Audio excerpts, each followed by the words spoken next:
My 40 male wife 30 female cheated after 14 years while drunk but wants to fix things. I'll try to make this as brief as possible, and I doubt anybody will read it, but maybe just writing it down will help me. My wife was my closest companion. The previous 14 years have been fantastic for the most part. I loved her more than anything else, and she adored me as well. She is a wonderful person with a fiery temper, but she was the yin to my yang. I am a pretty even-tempered person who tries very hard to pause and think before acting, while she is a little more carefree and emotional. But it was a terrific combination. She was the other half of me that I was missing, and I was the other half of her. For many years, we had been a happy, childless couple. She had always said that she did not want to have children. I had a daughter many years before we met, and she helped look after her when she came to visit. She was an excellent second mother for her. We experienced our ups and downs, just like any other marriage. Years ago, she had some troubles with becoming too close to a coworker. She originally lied about the difficulty, but we finally worked through it, and I believed we were stronger than ever. We spent a lot of time together in the town. We drank a bit more than we should have for our health, but neither of us had a drinking problem. We both worked in hospitality, so it's something that comes with the territory. Then she decided against having a child.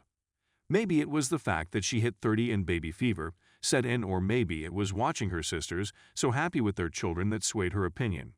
It truly doesn't matter. But one night, we had a talk, and I told her that I would love to establish a family with her. However, the time was inconvenient. The short explanation is that both of our employment were potentially about to terminate, and we had no idea what would happen in the near future. We gradually got back on our feet after a horrible year in which we lost everything and had to start again. During the difficult times, she began to drink more and more. She comes from a family of alcoholics. Things went quite terrible with her conduct for a spell due to drinking and despair from having to start again. But, as I previously said, we pulled ourselves out of it, got back on our feet, and began putting our lives back together. Her drinking, on the other hand, remained an issue. She'd get drunk and start calling me names. She became inebriated at work and was fired for drinking on the job. She was still my wife, and I loved her, so I attempted to support and assist her. She would stop drinking severely for a time, then return to it a few months later.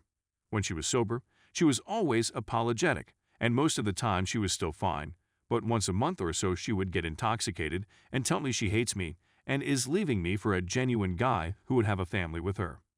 I attempted to convince her that we couldn't have a family while she was drinking and behaved like this. Things began to deteriorate a few months ago. She began drinking every day, even concealing booze and lying to me about it. She also began doing snow virtually every day. I don't pass judgment on snow usage. We'd done it together a few times before, but not frequently. She was deceiving me about her snow consumption. I challenged her numerous times, reminding her that she had told me she wanted to establish a family, but was not behaving in a manner that would allow that to happen. Then something occurred. She was with a person I believed was a buddy, but it turned out he wasn't. She was inebriated, and they were smoking coke together. He and I had previously discussed our issues, and he utilized that knowledge to tell her what she wanted to hear. He tricked her into getting laid. Yes, she still did it, and it was her choice. She had not been aped. But he did prey on an inebriated woman, gave her snow, and then booted her out of the home after he was laid. That night, I had to take her up. She told me about how they were going to grab more snow from his home when he began vomiting, and she just wanted to get out of there. I believe I could have forgiven her on the spot if she had come to me soon after that occurred and confessed and was prepared to change. Get her assistance and try to move on. That, however, did not occur. I discovered the text they exchanged approximately a week later. When I challenged her, she informed me what had transpired, and she agreed to leave and return to her parents' place. That is where she is right now. When I saw the texts, I had no idea she was as screwed up as she was that night. I also had no idea how much he had exploited her in order to be laid. I'd subsequently discovered that he's done this before, and that it's his go-to method for getting laid. He is a nasty guy who waits and preys on weak females. That is disgusting. She is really sorry. She recognizes that what she did was wrong, and she confesses that what transpired that night was her fault, even though he spoke what he needed to say. She wants to attempt to solve this problem and preserve our marriage. She has already stopped drinking and has said that she would never drink again. She claims she was upset that we didn't have a family, but she knows it was because of her.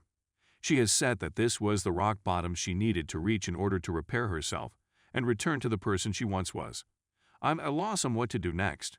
She was my closest companion. She was my life's love. I know that none of this would have occurred if it hadn't been for the medications and drink. But how can I ever be able to trust her again? Even if I can ultimately trust her again, our main issue was establishing a family, and I don't believe I can trust her enough in the time we have left to do so. Her biological clock is counting down the days till she dies. Nothing would make me happier than to reclaim what we had before our lives were shattered, yet nothing can turn back the clock. Nothing can reverse what has occurred. I realize that no one is flawless, even myself. But am I simply causing myself more pain in the future? What should I do? Yes, I was imprecise on several things, including age, to maintain anonymity. No, I was not Hunter. We were coworkers as well as friends. She was 20 years old, and I was 27. Yes, she was a few years younger than I was, but we were friends who had just gone through a nasty breakup. We began chatting and bonding, and things progressed from there. Also, it took us more than a year to get back on our feet. We've been talking about having a kid for some years now. Story 2. 28 male, my fiance 27 female cheated on me with some random guy at a club on a girls' night out. We're supposed to get married in a month. NTPSD. Yeah, I know, the simple solution is to chuck her unfaithful butt. But I'm sure you're aware that it's not that straightforward. Here's our tale. We've been dating for 6 years, and none of us has ever been unfaithful. We had a furious argument regarding private matters till last week. Later that night, she'd been preparing for weeks to go downtown to a bar with her college sorority pals. So she went with her pals, enraged at me, and I enraged at her. So she departed. I watched Shark Tank, and then went to bed at 12 a.m. I wake up weeping 4 hours later. Because we're in an apartment, sound travels easily. My fiancé is on the sofa with her buddy, and my fiancé is having a good time. I get agitated and inquire as to what is wrong. In the short tale, my fiancé got really intoxicated and got up with a man in the women's toilet. Her friend informed me that she had lost my fiancé in the throng and that when she spotted her again, she was weeping in a corner. My fiancé begged my forgiveness and promised she'd never do it again, and then she puked on our floor. I told her friend it was okay to go home, and I talked sexual other than make out with the man.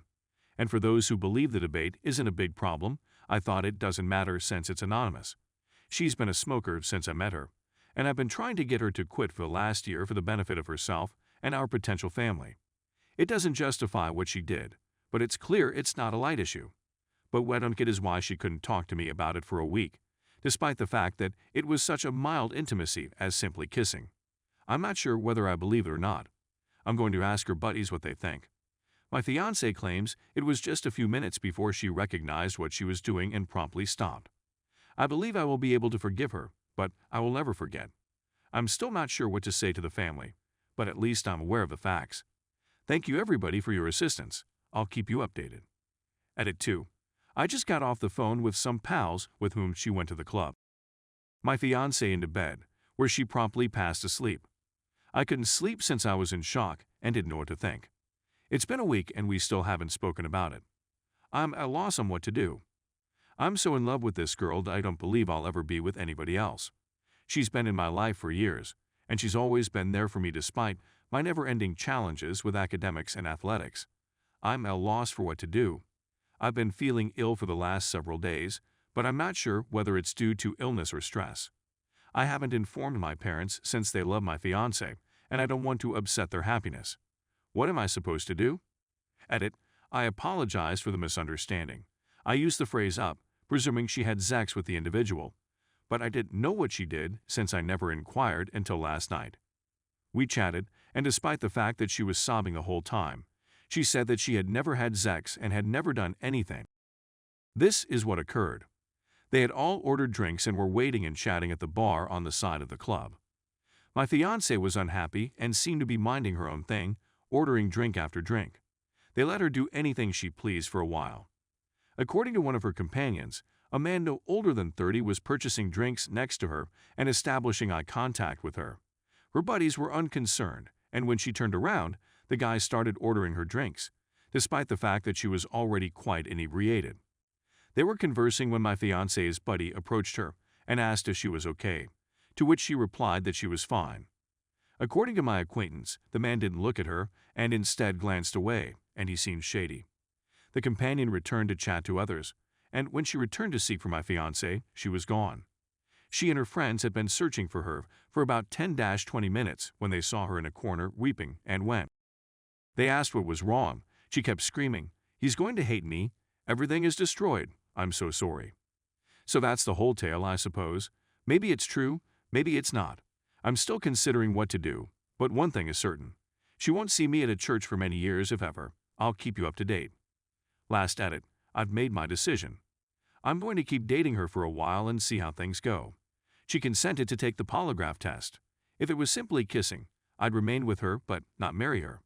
Simply put, I can't accept the idea that my future wife cheated on me, regardless of the amount of closeness. She has promised that if the polygraph reveals that she lied about anything, she would tell everyone what she did and why the wedding was called off, and I will retain the apartment. I can't hide the fact that I still adore her. But the fact that I adore her makes it all the more painful. Thank you so much for your encouragement, comments, and private messages. If someone needs to speak to me about a situation, please do not hesitate to contact me. Thank you once again. Story 3. My friend really needs to get her together, and I don't want to lend her money anymore. How can I tell her that kindly? My buddy is a true pot addict who is presently going through a breakup with her boyfriend, who sponsored a major portion of her expenditures. Her partner was toxic, but a significant part of the tension between them, as far as I gather from her, is that she constantly smokes pot, despite the fact that she can't afford to spend so much money on it, besides all the other undesirable effects. She was also arguing with her mother about it, and her mother pointed out that her boyfriend had been financially supporting her, and she, her mother, couldn't afford to support her anymore, so she would have to fend for herself. She has a job, yet she spends much more than she makes. In any case, I've recently been the object of financial assistance. She has long begged me to give her money, even while she was still with her boyfriend. I wanted to be a good and non-judgmental friend, so I never inquired what she needed it for. But now I believe she constantly asked for pot money since she couldn't ask her boyfriend for it. However, in recent days, she has been begging for more and more money, constantly promising to pay it back tomorrow. It's becoming annoying at this point, since I have to go into my account, take it out of my savings, and then transfer it to her, numerous times a day, because she also doesn't ask for a large sum. But more importantly, I'm worried that one day she won't return the money to me. With this breakup, she's found a man on Tinder who she's begun dating, but he lives in a different city, which means she has to pay for pricey train tickets that she cannot afford to visit him. I'm sick of her behavior and don't want to enable it anymore, but I'm at a loss for how to tell her this in a kind and caring manner. I know the last few months in her relationship have been very difficult for her, even to the point where her self-harm has been re-triggered despite the fact that she hasn't done it in 5 years. She also had a falling out with her mother, so she must be feeling really lonely right now. But I also need to establish my limits, communicate my displeasure with how she is handling the problem, and gently guide her in the proper way. Do you have any suggestions about how to go about doing this? I really care about her and want her to be happy and successful, but I refuse to continue compromising my own limits.